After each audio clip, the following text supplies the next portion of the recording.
Rebels.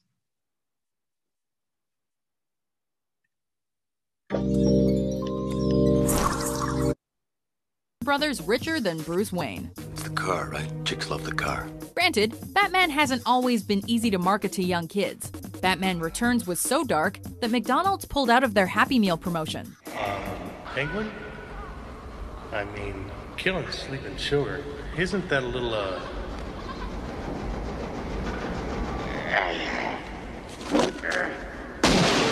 As a result, the studio wanted Batman and Robin to be more toyetic. Maybe that's why Mr. Freeze looked and talked like an action figure. I'm afraid that my condition has left me cold to your pleas of mercy. There are so many memorable incarnations of the Dark Knight, though, that the Bat Signal continues to lure us to his products. So what do you think? Does it come in black? Number 4, the Jurassic Park franchise.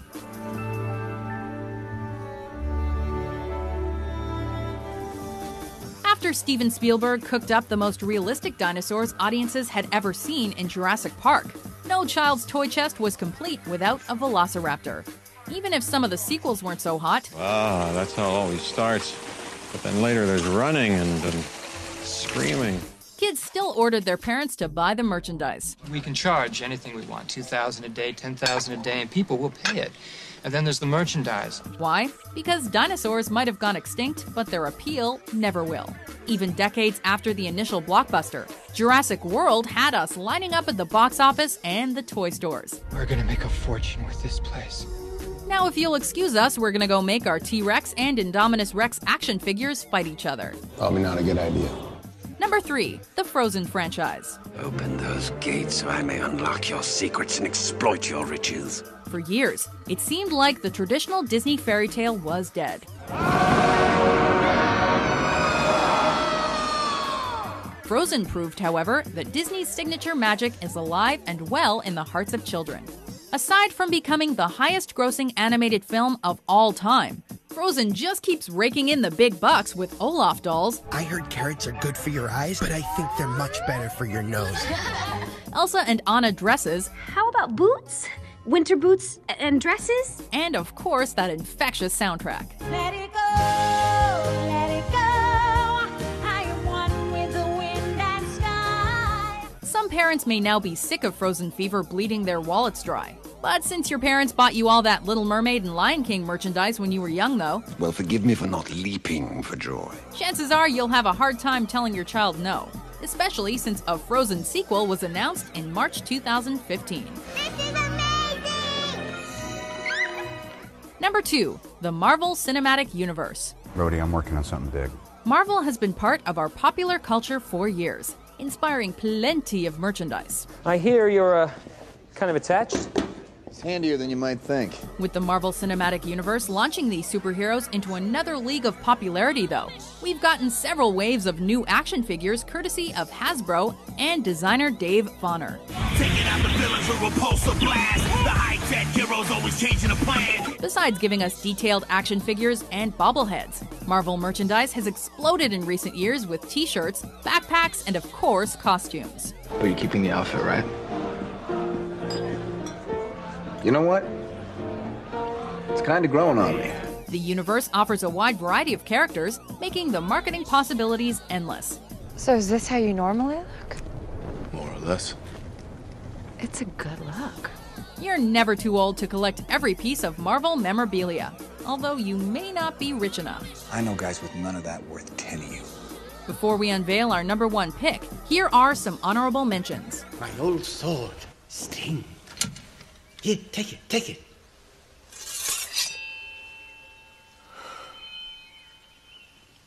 It's so light. Yes, yeah. Made by the elves, you know. The Ducks? We're the Ducks? Man, what brain dead jerk came up with that name? A Jose Canseco bat? Tell me, you didn't pay money for this. Ooh, that's it. Look who's finally ready to play.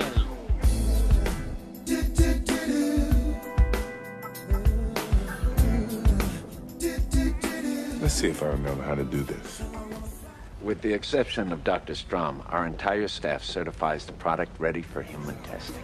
Number 1, the Star Wars franchise.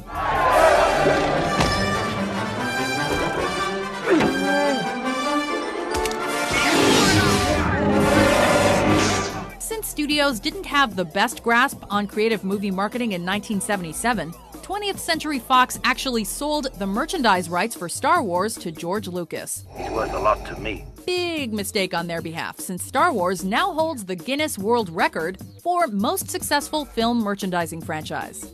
Star Wars just keeps enduring, with action figures and plastic lightsabers remaining hot ticket items. What is it? Your father's lightsaber. This is the weapon of a Jedi Knight. Not as clumsy or random as a blaster. Before The Phantom Menace even came out in 1999, it already made a killing in early toy sales. It's working! It's working! Oh, and you'd better believe we all added a BB-8 droid to our Christmas list in anticipation for The Force Awakens.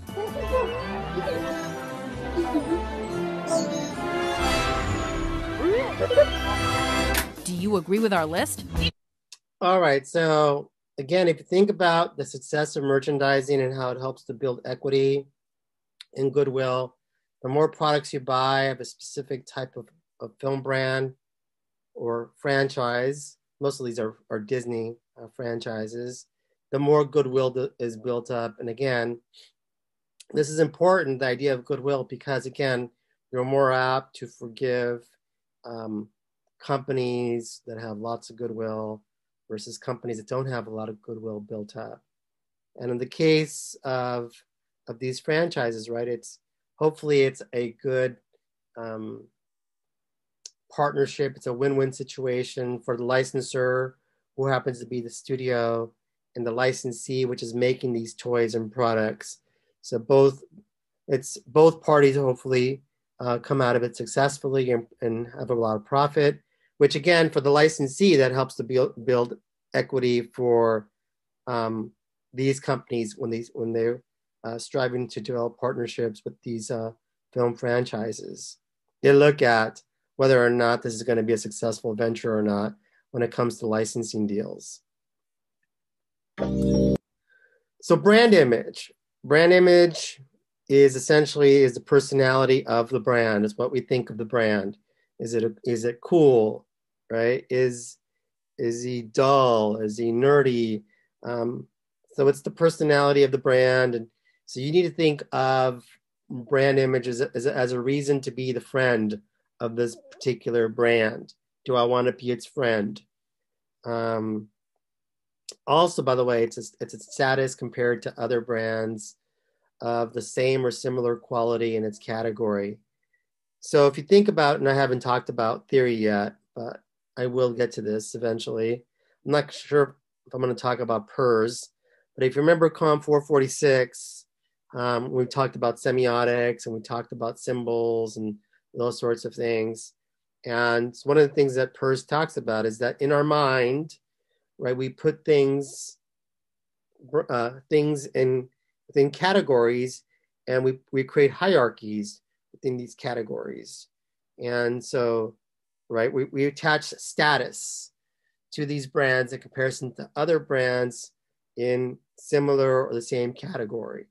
So if we think about Disney, right, we think about the Disney brand versus the Universal brand versus the Cedar Fair brand, or here locally, that would be Knott's Berry Farm, versus the Legoland brand versus the Magic Mountain brand. We place them into a order, right? Hierarchy. Okay, maybe you'll put Disney on top, number one. Maybe you might be Disney haters and go, nah, I prefer Universal. So maybe you put Universal one. Or maybe you're into thrill rides and you go, nah, I really prefer Magic Mountain. I prefer Knott's too, and maybe Disneyland last because the rides, or Legoland last because it's too childlike, and Disney, none of the rides really thrill me, so maybe a little above that. So anyways, depending on the person, you're going to place things into a hierarchy in your mind. So obviously, if you're just looking at the numbers, Obviously, Disney clearly is, in terms of status, just looking at the attendance, is probably number one in the minds of most people who go to amusement parks, theme parks, and Universal would be a distant second, right? If you're just thinking about attendees, and then Knott's Berry Farm and Magic Mountain would be battling it out for the next position. So the target audience has to decide whether or not it embraces the image, whether or not it wants to be your friend. This is where your target audience or target audiences is really important, because on some level, right, the target audience need to decide whether or not they want to be friends with your brand, right? They like it, or they like you, or don't like it. And so there's this element of power that the target audience has. And also what they need to decide whether or not they're going to listen to influencers that are trying to promote your brand, some spokesperson, for instance. But again, as I repeated oftentimes, is that the goal, ideally, is that you want to be able to attract your target audience repeatedly. So you want your target audience, obviously, to like you, want to be friends with you, and to attract this target audience repeatedly, because the target audience, at the end of the day, determines success or failure of your campaign. Again, target audience determines success or failure of your campaign. So brand image is created and maintained by what we think about the product before and after we use it, right? So again, it's about how we think about the product before and after we use it. And hopefully, right, hopefully the experience of us using that particular brand meets our expectations. And that's what I mean by maintain, right? So you have this picture, maybe you've never been to Disneyland, especially now because it's been closed since COVID, and maybe you're from overseas and never been to Disneyland. And so in your mind, you have this perception of what it's going to be like to go to Disneyland for the very first time. And so hopefully, right, that perception that you've created in your mind after you attended Disneyland that very first time, it'll be maintained to make you want to come back yet again for some more Disneyland. So, and obviously Disneyland does a good job of that, because if you think about it, right, people who go to Disneyland once almost always go back again. So Disney does a really good job of meeting the expectations of folks before and after using the product. So media coverage. So media coverage can help maintain an image through use, right? So if we think about things like sponsorship deals, if we think about things like promotional tie-ins, if we think about things like product placements, those are all examples of media coverage that can help build an image or maintain it through use. Obviously, good stories that center around your media product helps to maintain or build an image. So obviously, I made the example already of Disney firing one of the characters from The Mandalorian, right? The fact that it did that and it got a lot of press coverage helps to either maintain its image, or help continue to build its image, depending on how if you feel like they did the right thing. Again, I don't know all the details of what she actually tweeted. I only know a couple of things that she tweeted. I don't know the whole thing. So the brand's personality is built around the target's wants and needs. So, and again, right, maybe Disney did the right thing by firing this particular actress.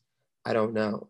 But another example and this is the tricky situation when it comes to brand images, and I want to sort of get your opinion on this, is what the NFL did. So if you don't know the story of the NFL, so Colin Kaepernick was a quarterback who was kneeling, sort of like, basically protesting how Black people were being treated in the inner cities by police officers, and he got a lot of criticism for this from fans. And some say he was blackballed from the NFL. I don't know. Maybe he was, maybe he wasn't. I don't know. Some people say his skills deteriorated. Anyways, the NFL was very slow about taking a position on social justice for a long time. And the players themselves were sort of critiquing the league because they were like going out into the community and also criticizing police officers and the treatment of Black folks in inner cities throughout our country, and not just in inner cities, just Black people in general. And so that was tricky because, right, Roger Goodell has stakeholders, fans, and he also has these other stakeholders being players. And so it's just sort of like, well, what do I do? Do I speak out and make my players happy, one stakeholder, or do I speak out but that speaking out might actually anger some of my fans, right, who don't want to hear me speaking out on social justice. And so it's this really like tricky thing to do in this case. So anyways, this is Roger Goodell speaking out. It has been a difficult time for our country, in particular, Black people in our country. First, my condolences to the families of George Floyd, Breonna Taylor, Ahmaud Arbery, and all the families who have endured police brutality.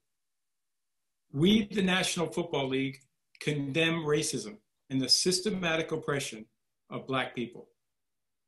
We, the National Football League, admit we were wrong for not listening to NFL players earlier and encourage all to speak out and peacefully protest. We, the National Football League, believe Black lives matter. I personally protest with you and want to be part of the much needed change in this country. Without Black players, there would be no National Football League. And the protests around the country are emblematic of the centuries of silence, inequality, and oppression of Black players, coaches, fans, and staff. We are listening. I am listening. And I will be reaching out to players who have raised their voices and others on how we can improve and go forward for a better and more united NFL family. So, Roger Goodell took a lot of heat for coming out and protesting, or sort of supporting the protesters. So, I mean, do you think this helps or hurts the NFL in terms of its brand image?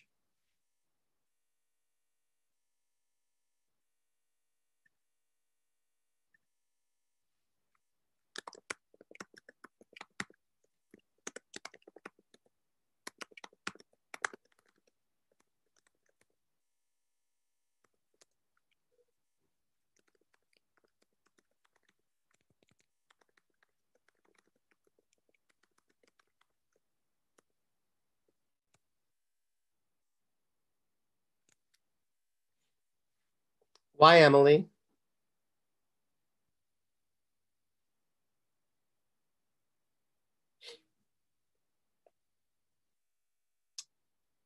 Why, Jacob? Why, Rihanna?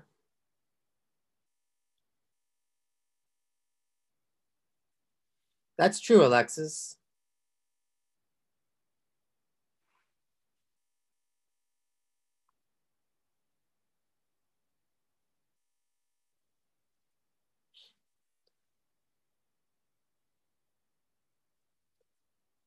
So I think, me personally, this was a tough one because I know most young people, and I'm with you, think it was probably a good idea for him to come out and support Black Lives Matter and support social justice. But again, I know there's a lot of folks out there that are NFL fans that are also conservative and are pro-police and those sorts of things. And by the way, I'm pro-police too. There's some bad cops, but there's also good cops. And so it's tricky. It's a tricky situation.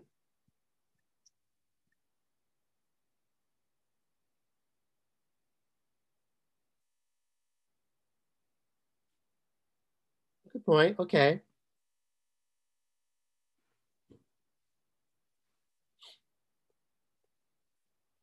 So do you think moving forward, right? Does the NFL have enough equity, right, in order to overcome this for the people who are upset that Roger Goodell came out and spoke out against, on some level, police officers and supported protesters? Does the NFL have enough equity in the bank where essentially these fans will say, I don't like the NFL did this, but I'll support them moving forward anyways?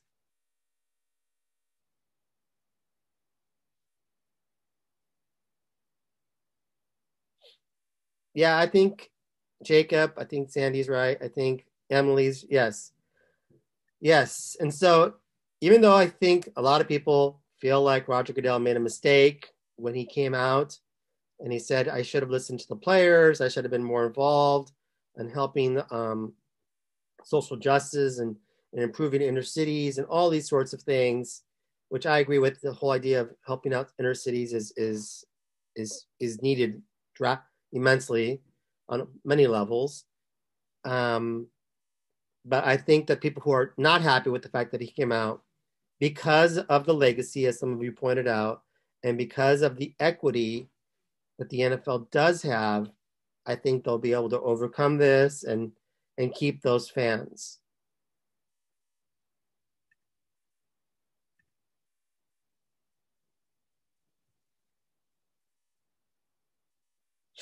True, Hannah. Very good point. The one big difference this time, though, between previous social conflicts, at least when it comes to the NFL has, generally speaking, always been pretty quiet about taking sides in social issues. This idea of coming out and taking a stand on a social issue is pretty new. It's a pretty new thing. Like even this year, where some players even sat out basketball games, and you had baseball players showing support and also sitting out baseball games. This is all brand new. This is all new. This has never really happened before, where you see a large number of athletes taking a stand and supporting some social cause. So I think this is an interesting new direction that our society's headed in. I think in a lot of ways, it's a lot of good. I think it's mostly good.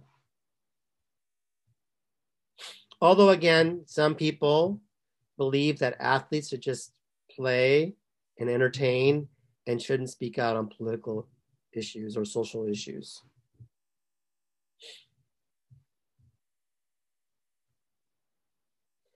Yeah, I think you're right. I think you're absolutely right, Hannah. I think that you're absolutely correct, 100%. That's a great point. I think you guys are Gen Zers, right? I think that the younger millennials and I think the Gen Zers it's a whole different demographic and psychographic, and you're very much going to hold the companies that you support. You're going to hold them accountable to the things that they support or don't support, and which is a lot different, by the way, than Gen X or Boomers, right? This demographic, Gen Z especially, is very different than the previous generations, where you guys are more apt to hold the companies accountable for what they do in terms of social things, which again, I think it's good. and you guys are a big enough group where they're listening to you.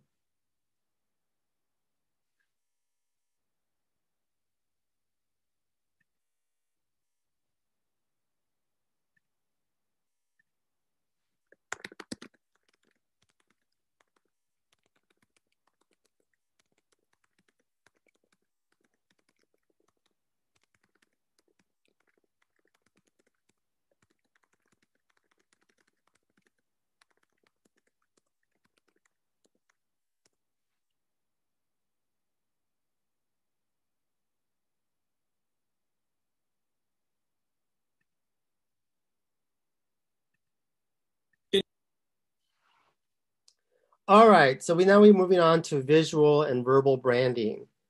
So before we have brand equity or brand development or brand loyalty, you need to create a consistent brand image, right? That essentially you want to create a lot of similarities between your brand image, whatever that might be, and also your target audience's perceived image of themselves. So if you want to, let's say your image is cool, right? You're gonna try to send out that message to the target audience who you think also thinks of themselves as cool. And you want to be, and hopefully these cool folks, these cool people want to be friends with your cool brand, your cool image. And this is where visual and verbal branding is very important. And there needs to be a consistent identity. It begins with the creation of a logo. Believe it or not, that logo design is very important. A lot of companies spend a lot of hours trying to come up with a cool logo, a cool design. So I don't know how many of you want to be entrepreneurs out there, but don't forget about your logo. Your logo should be, something that your target audience thinks is awesome, or thinks it's very cool or catchy or whatever it is that you're looking for. But the logo really does matter. That logo design is oftentimes the very first impression that people have of your company. And that logo design is also very important because moving forward, that logo is going to be on all your communication efforts, right? It's going to be on your merchandising. It's going to be in your movies. You create movies and your TV shows, et cetera, et cetera. That logo is going to be there. It's central to all the packaging, and that's why it's very important. It's the image that you're presenting to your target audience. So again, don't go cheap or don't go easy on your logo, and really think about your logo, especially if you're going to start a new company. Spokespeople are very important, right? Whether it's a celebrity who's your spokesperson, whether it's a specialist, in other words, like an industry expert, maybe it's a CEO of the company, like a Bill Gates or something like that. Or it could be just like, a common man, like the coolest man, right? Was it Dos Equis? A common man of sorts, but he happens to be cool. So think about that spokesperson's appearance, right? Is that spokesperson, is she beautiful, or is he handsome? So what's that appearance of that spokesperson? That's really important. Is that spokesperson likable? That's important. You want to be, that spokesperson needs to sort of like have this relationship also with the target audience. They need to like that spokesperson. Is that spokesperson convey trustworthiness? Do you trust what this spokesperson says? Is this spokesperson an expert in this particular area? Or if they're not an expert, are they credible in this particular area? And so this is why, again, it's very important who you pick as a spokesperson when it comes to your branding, because that's an extension, right, of your visual and verbal branding is your spokesperson. So this ability of securing a good spokesperson who's going to convey a certain image of your brand is very important. This goes back to talking about tactics for the group project. But then also, on the one hand, it's also the releasing of these commercials or whatever it is how you're going to display this spokesperson. So some examples of good spokespeople, or I should say examples of poor spokespeople. Come on, my friend, look, I'm good. Seeing an A-list celebrity casually playing Mario on a Nintendo 3DS already feels like a bit of a Twilight Zone type viewing experience. But when you see this sex symbol dressed up as the titular plumber, mustache and all, we officially level up in terms of weird. Add Penelope's strikingly similar looking sister Monica to the mix, and you've got a celebrity endorsement for the ages. Not necessarily a good one though. Who is the champion now? Luigi. No! Number 4, Durex Condoms and JLS. Right, put them back. It's probably just best to put them back. What's sexier than 4 strapping young British men who can sing? The possibility of bringing something officially endorsed by them into direct contact with your genitals, apparently.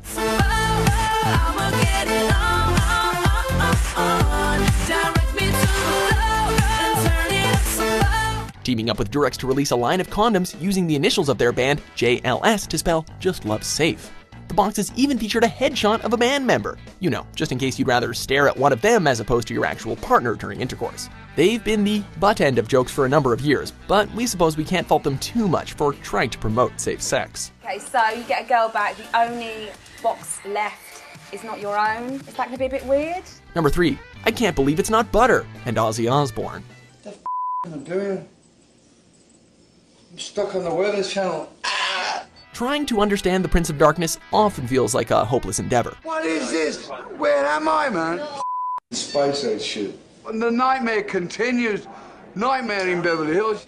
Although Ozzy's onstage antics have calmed with age, he's still confusing the world with his choices, keeping us on our toes as he careens through life like a pinball. The Osbournes' reality show was a hit, opening the door for Ozzy to get involved with mainstream promotional gigs like World of Warcraft and Guitar Hero. In 2006, likely inspired by the idea of domestic Ozzy as popularized by his reality show, he was chosen to star in this butter replacement commercial. I'm really digging this cooking vibe, man. Okay, pass me the butter then. All right, man. It was odd, and honestly, a little embarrassing. But hey, swallowing the head of a bat really isn't easy, and we're betting that this product would help it go down a bit easier. Fairy cakes! I'm the Prince of Darkness, I'm doing rock cakes. Yeah, me too, man. I can't tell the difference, can you?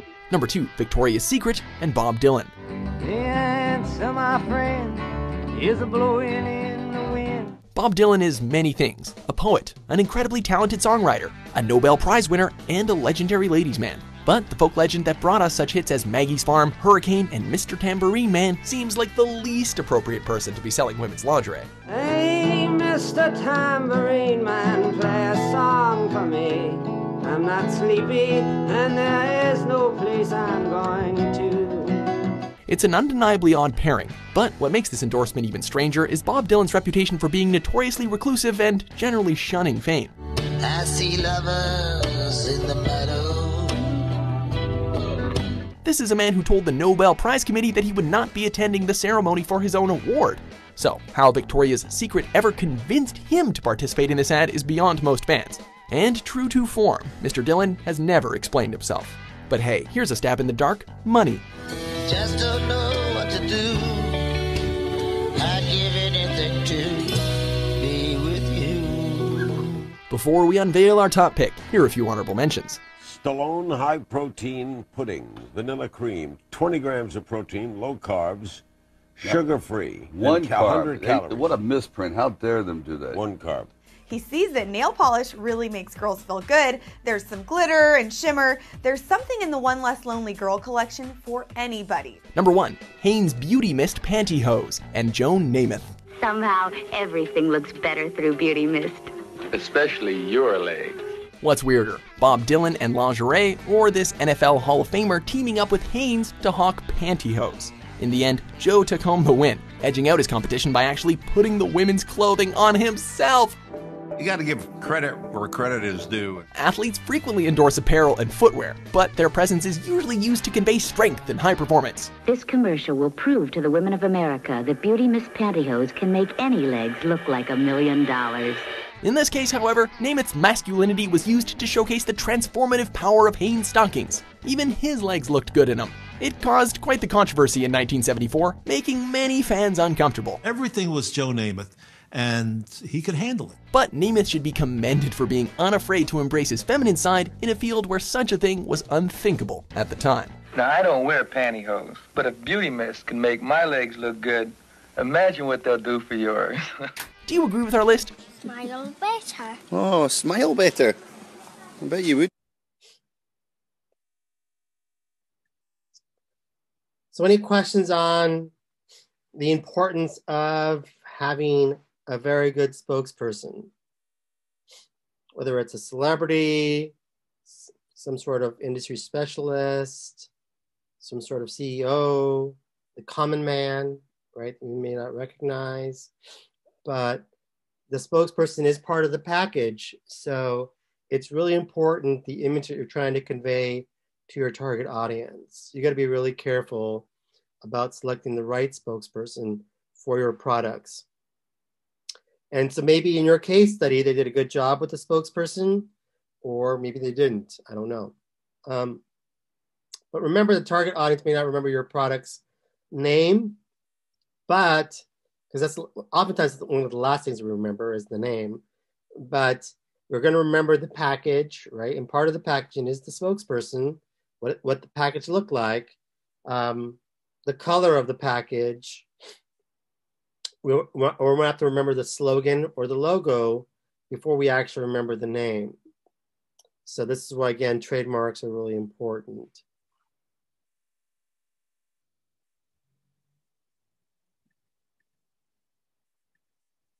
Now, here's one example. I'm not going to show the commercial, but this is one example I think they did a really good job. Farmers Insurance. Farmers Insurance, if you think about the target audience, is generally a little bit older. I would say older millennial, Gen X, baby boomer.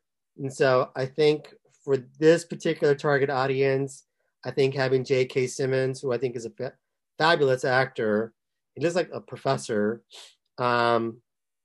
is a perfect spokesperson for somebody who would sell insurance, for instance. I mean, have you ever met an insurance salesperson? I mean, I honestly, most insurance salesperson I've met looks a little bit like J.K. Simmons. And so I think that, that's a perfect, at least for this particular brand and what that service was, I think this actor is a perfect spokesperson for that particular company.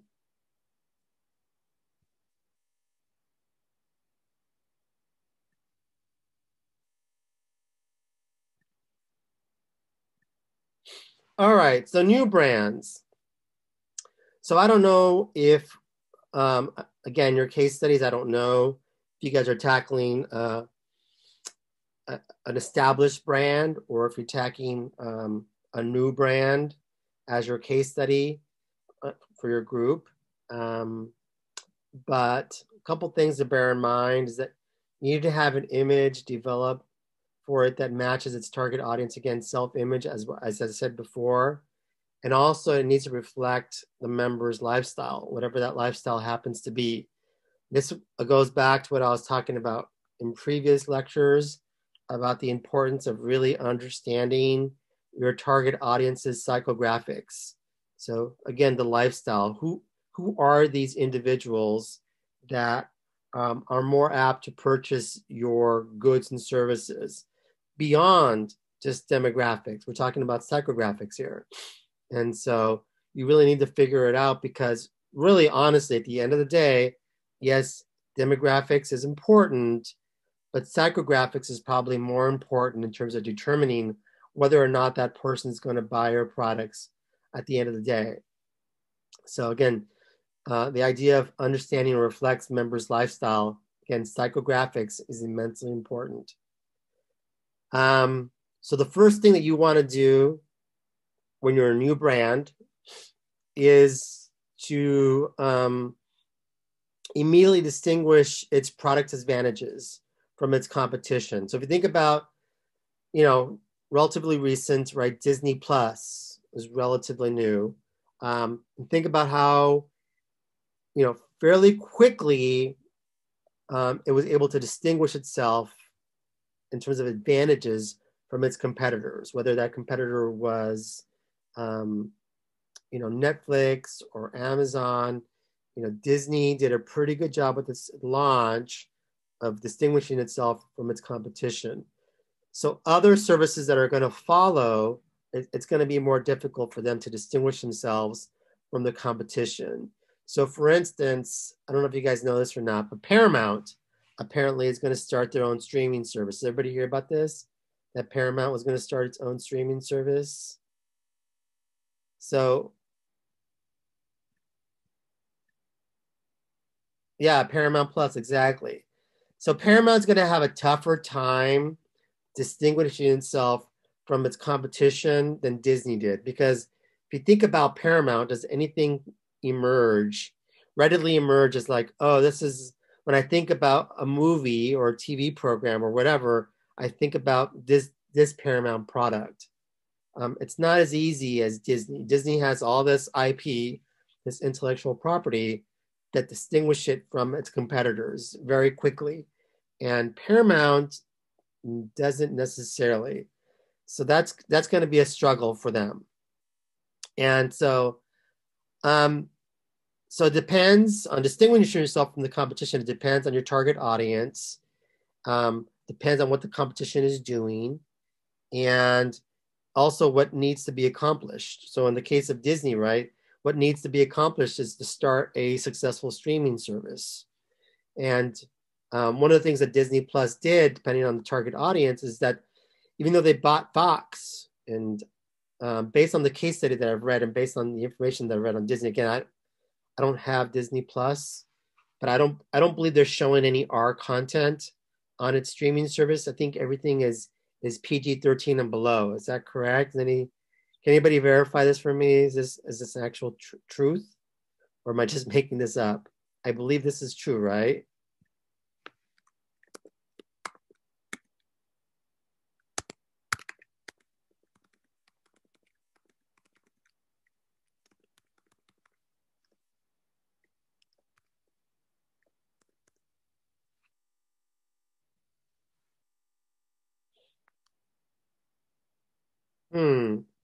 Is Wolverine an R movie? I don't remember it being an R. I think it was a PG-13. Yeah, okay. Yeah, I was gonna say I don't remember any super troubling scenes in that movie. Like, good movie, by the way.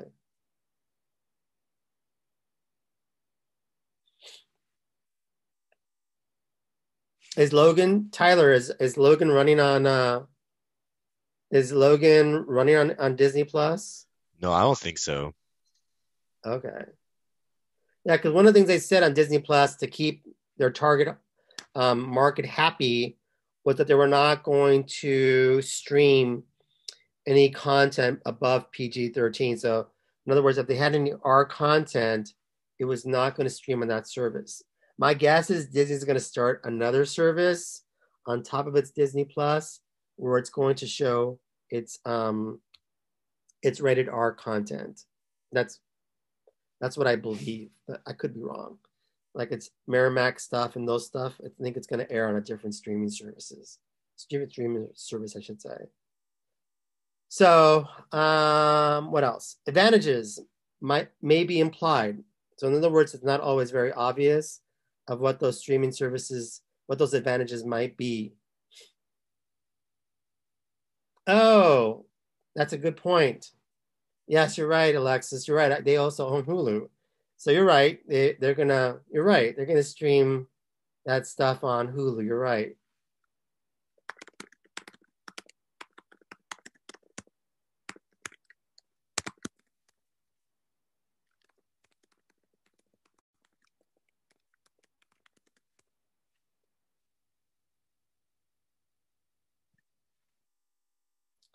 So some of the advantages might be implied when it comes to a new brand.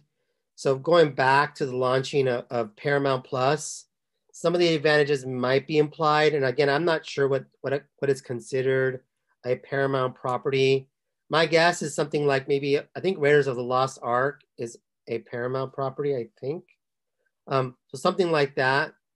So something might be implied. Found on its features or its benefits. So what might be the benefit to having a Paramount Plus service? Again, I don't know. I don't know what kind of features the Paramount Plus service is going to have. Or maybe it's going to be based on price. Maybe what Paramount's going to do is say, you know what, we don't have the brand that Disney has or the Netflix has or even the Amazon service has. Maybe we're going to start our pricing point as less than these other services to make it more appealing, right? Maybe say they'll charge, I don't know, $6.99 as opposed to $9.99 or whatever Disney is charging, something less than. So anyways, Paramount Plus might be based off of price. Now, certainly it's not going to be off of status. So for a new brand, right, maybe the status of owning that particular product, right, you're considered to be cool if you own that product. Another new product might center its services around the idea of elitism, this idea that high class or only the rich and the famous can own this particular product because, going back to the idea of price, it's so expensive. So the advantages for new brands, at least, is that you could be jumping on a fad or a trend and take advantage of that and make a lot of money short term. The advantages might be based on emotional or rational needs. So again, right, if you think about emotion, when you buy things on emotion, you're not really thinking logically. You're more apt to think about just on a feeling basis, as opposed to rational, that's more logical. So you're meaning some sort of logical need, and this is why you purchase the service. So when this new brand are launching, are they appealing to something that's rational, logical? This is the logically best choice that you have. Or are they focusing on something emotional, where they want some sort of impulse buy?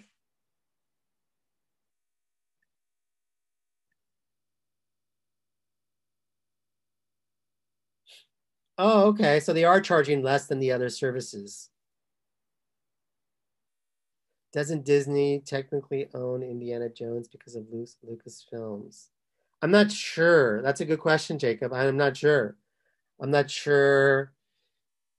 Was Raiders done by Paramount? I don't know who holds the rights to that intellectual property. I'm not sure if that's a Lucas property or was it, I think it's a Paramount property, but I think it's Paramount. You present a good question, Jacob. I'm not sure. Yeah, Paramount produced it. I'm not sure if Paramount still owns the rights to it.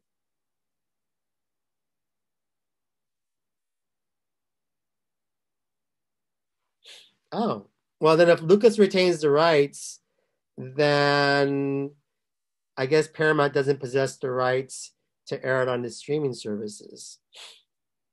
Unless there's some sort of deal that was made between, Disney and Paramount where Disney allows them to air Raiders, but I can't see that happening.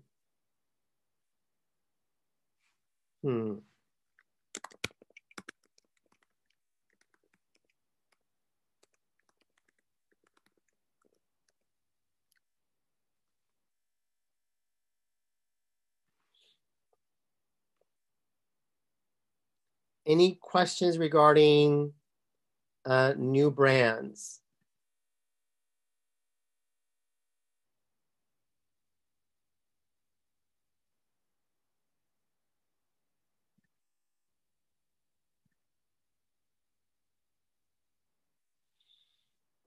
Oh, they do. Interesting. So, well, my guess is, then again, I don't know. This is why lawyers get paid a lot of money. if they own the rights to it, then they should be able to air those films on its streaming service whenever they launch it. And the other films that Lucas owns, I guess Disney has the rights to those. That's a tricky one. I didn't realize that was so tricky. So anyways, mainstream and mature brands. So, and I'm guessing a lot of you are probably doing something that centers around a Disney or a Live Nation or something that's mainstream or more mature. Those usually have more information. They're easier to do, generally speaking. So communication efforts must work. So consistently maintain awareness, reminding people that you exist, unless you have, an incredibly strong brand, and then you don't have to do that so often because they just know you exist. The idea of reinforced quality and reliability, remind people of the experience. So Disney still does a little bit of this when they run their commercials.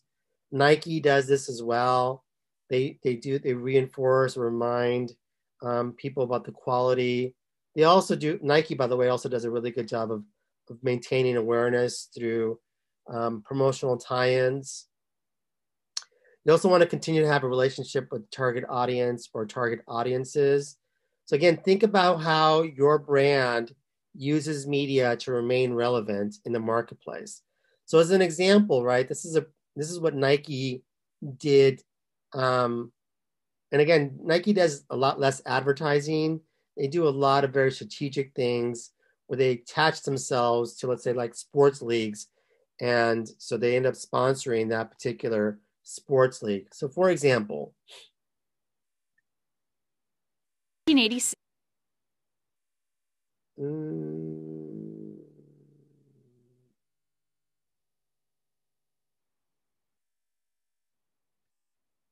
The MLB confirmed it signed a 10-year uniform and shoe deal with Nike. Starting in 2020, Nike Swoosh will plaster the apparel of all MLB players.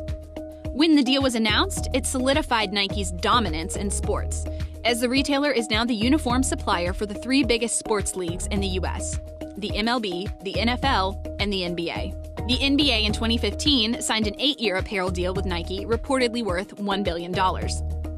That meant Nike was taking over for Adidas, which didn't extend a prior 11-year deal with the league. With the NFL, football players will be wearing Nike's Swoosh logo through at least 2028. In 2018, Nike and the NFL extended an apparel partnership for 10 more years, meaning Nike is providing all game day gear and clothes for players on the sidelines. In soccer, though, Adidas still has a leg up. Adidas has had a relationship with Major League Soccer since the league was started in 1996. The two inked an exclusive deal, making Adidas the official outfitter of every MLS team in 2004. In 2017, MLS said the long-term partnership would be extended through at least 2024. They've done an exceptional job as a company aligning themselves with elite athletes across all of sports. And their sports marketing team is so smart to say, hey, if we as a brand are associated with elite athletes across sports, that will make consumers know that we have a commitment to great technical product and great design. Despite facing pressure from rivals, Nike... So think about how Nike does this very well, right? As he was pointing out, this idea of attaching themselves strategically to these athletes, these phenomenal athletes. So if you think about it, if athletes are actually using these shoes as well, it says a lot about how the way the shoes are engineered, right? Because athletes aren't just going to wear whatever. And so athletes have to be on some level on board in terms of supporting this idea of wearing Nike. And so if it's good enough for these high-level athletes to wear this brand or to use this brand, it's certainly good enough for the target audience to use this brand as well. And it's reminding us, right, of the quality and the reliability that Nike possesses.